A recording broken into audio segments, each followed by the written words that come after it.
Cyborg ad on your girl Cyborg ad on the Big Round Breakdown. And I listened to it. Did you listen to it? It's a good story, right? I did. And you got to be somewhat of a fan now.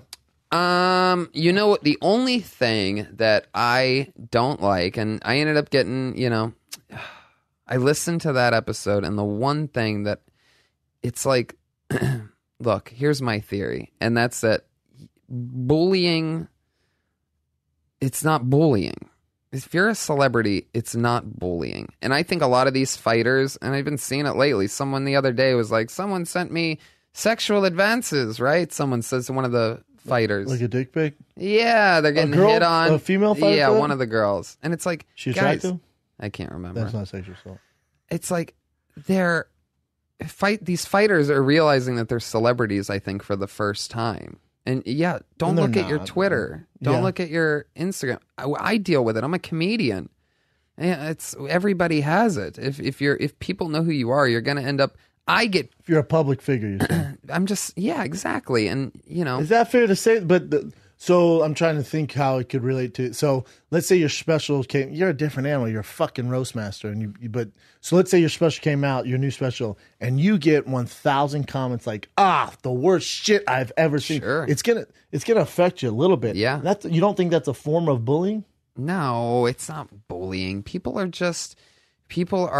too sensitive? Yeah, we're living at a time where that's part of the catch. If I want to read the 10,000 comments that say, new fan, where'd you come from, unbelievable, blah, blah, blah, those outweigh the 1,000. I'm not staring at the 1,000 like, and we know for a fact, exactly, we know for a fact that Cyborg has a huge, awesome, loyal following. I know that firsthand because they're not my biggest fan because of the jokes or whatever, and her calling me out saying that she didn't like my jokes, and which is fair. It's not a Brazilian thing. Getting roasted is not a Brazilian thing. I think it's tough in general because she doesn't she doesn't know you. I think this I think she would have given you a pass if it was you and Jeremiah on the Kill Tony show. Yeah. But when it's the president of the UFC, Dana White, and Joe Rogan, the face of the UFC, on a plane, I think that's where it's personal for her, because then you have two people who are, let's be honest, supposed to have her back to some degree, and they're all laughing at it. Was it funny? For sure. That's what you do. You're a fucking comedian. Yeah. Joe gets a little bit of pass because he's a comedian, right? Yeah. First and foremost, he's a comedian. You're obviously one of the best comedians in the world, also one of the best roasters. But then you got the president of your company. You know what I'm saying? Like, imagine if you weren't a comedian, you were working somewhere, and you walk in, and the president of the company's like just roasting the fuck out of you. Yeah. Like, God damn, man. Yeah. That's like a normal job, though. That happens in real life. It'd still be the bullying, boss though. is the boss. Isn't that bullying to a certain extent? If he didn't make a joke, Dana didn't make a joke, and I think he laughed based on the moment, the timing. I don't even think he was really laughing at the joke. The context of that. Look, it's like this. It's like Trump said, "Grab him by the pussy," and that's what people remember. That's what people are like. Oh, he said he's a horrible human. He said he grabs girls by the pussy. Yeah. But if you really start it 45 seconds before that and listen to what he's saying to some guy who they're out during a commercial break. What's his name? Billy Donovan? Whatever Billy it is. Bush? Yeah, but that guy's the creep. Yeah, exactly. They're in between commercials and they're talking about what it's like being recognized, what it's like being famous. Yeah. Right, exactly. Yeah. And it is taken out of context because he is talking about the types of girls that come up to him and are hanging out with him. And you're saying it's easy. Yeah. Billy Bush, take a back seat, though. Yeah, Billy Bush. It's not exactly anyone sliding your DMs. I think that's clearly what Trump's doing there is he's like, Billy, I mean, when you're like me, you can... Yeah, he's a confident dude, obviously a huge ego, and he's just like, dude, it's fucking easy. I just fucking grab these girls. And that last part is grab them by the pussy. And the last part of our thing was, cut her dick off to make weight or whatever happened. And so what was your problem with the interview? My problem with the interview, well, it wasn't that. What happened was I listened to the interview and I heard her complain about being bullied by everything. And I guess there is almost something to the context of that situation with Rogan and Dana, but it also goes back to us talking about how these are dangerous, what we talk about. Anything can happen in these unproduced podcasts. That we were on a plane ride, sitting in the first pod of the front of a Qantas flight coming back from Australia, fresh off of Holly home, throwing a piece of lumber at Ronda Rousey's neck.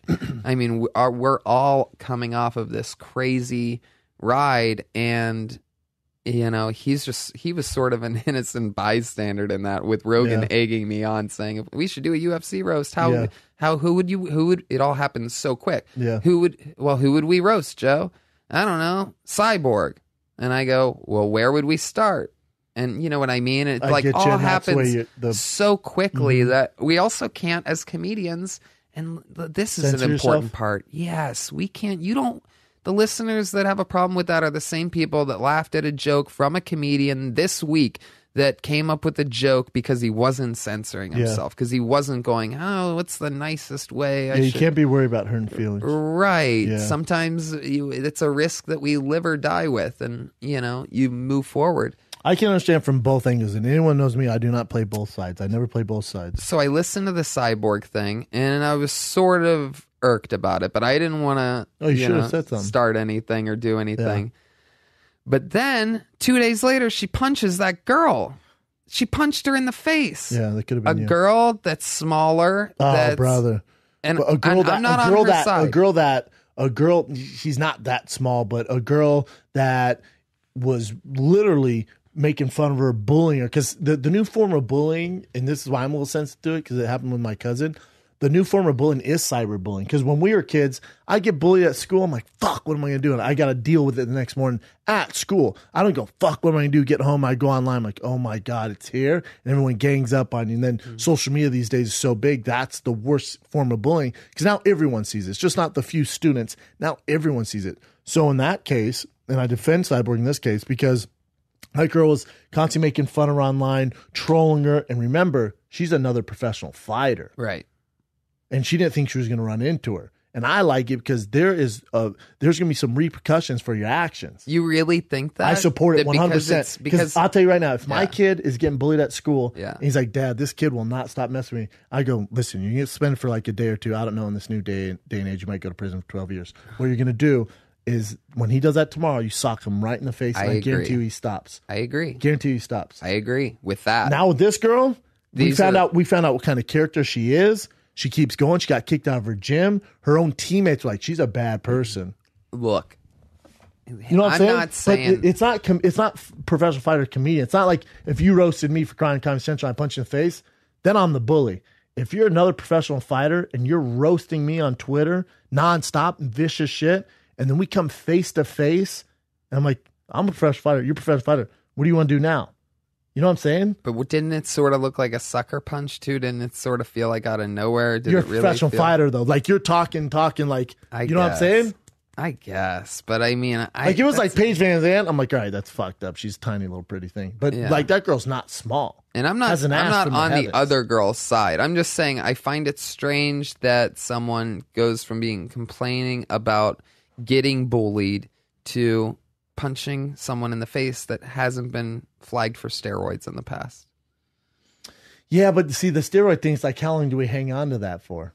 How long? She's been tested more than anyone in the UFC as female. I think that's a good question for a doctor. I'd love to ask, like, if you take the steroids, because this is so interesting to me. And no one really knows, but what they do know with the stats, and I think I heard Luke Thomas talk about this, because almost positive. They say if you do steroids, it gives you about a 10% advantage. Speed, quickness, strength, about 10%. You really think that's it? Just 10%? I was surprised at 10%. I think it's 30, 40. I don't know. At that level, I do not know. Because 1% is enormous at a world-class level.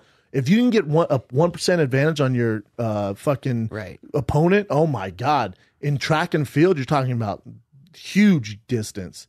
In mixed martial arts, a 1% advantage, fuck, I will do some shit for 1%. So when they say 10%, I don't know. That's the difference in Aldo's punch landing or McGregor's punch landing is 1%. Yeah. Now that's why I don't know if I'd give it 10%.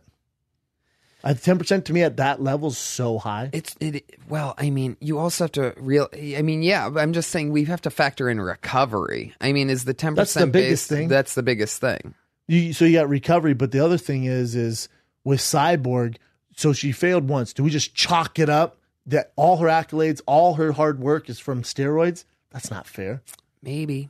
Oh, come on, Tony. You can't do that. Maybe it's not fair. Do you watch Vitor Belfort? Don't you think do you watch you don't think it's... Do you watch Josh Barnett? I do. But don't you agree that it's different two men taking steroids or a man taking steroids against another man because it's male testosterone, so it's men against men. That one has more testosterone than that one.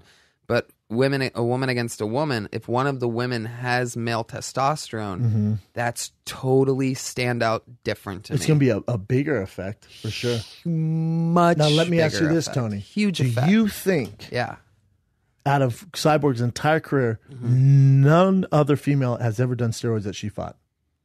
Oh, that she fought in Brazil? Heck Anyway, yeah, I'm sure. And in the UFC and in Invicta. You think she's in the only division in the world where everyone's clean?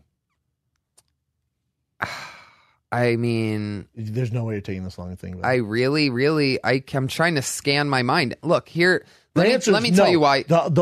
I hate to tell you, all those other girls are taking shit as well. In the UFC. Promise you. Joanna Jędrzejczyk, get out of here. I'm watching her on Instagram. I'm watching her eat the proper oatmeal. No, I'm watching her put instead of sugar on her thing, she's stevia. Putting the agave or whatever. No, she's a fucking monster. I'm not saying I'm watching her hit the heavy bag. I'm not saying and then run up a mountain and make these sacrifices. Then you should see Cyborg's fucking training. It's nuts.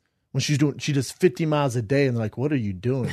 Look at you. Come on. Dude, no, this is what I'm saying, though. There's a reason we know she's doing 50 miles a day. That's what I'm saying is the difference. Well, I know of a horse that runs 50 miles a day.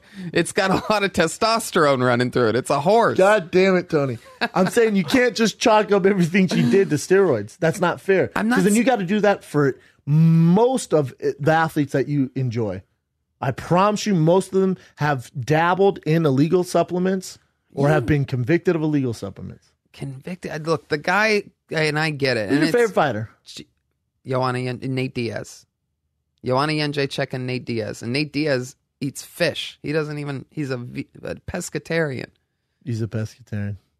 And what do you think? He's never been busted, obviously, but if we go as far as illegal supplements, he smokes weed nonstop. Yeah. Some people think that's an advantage. So do you want to chalk up him winning?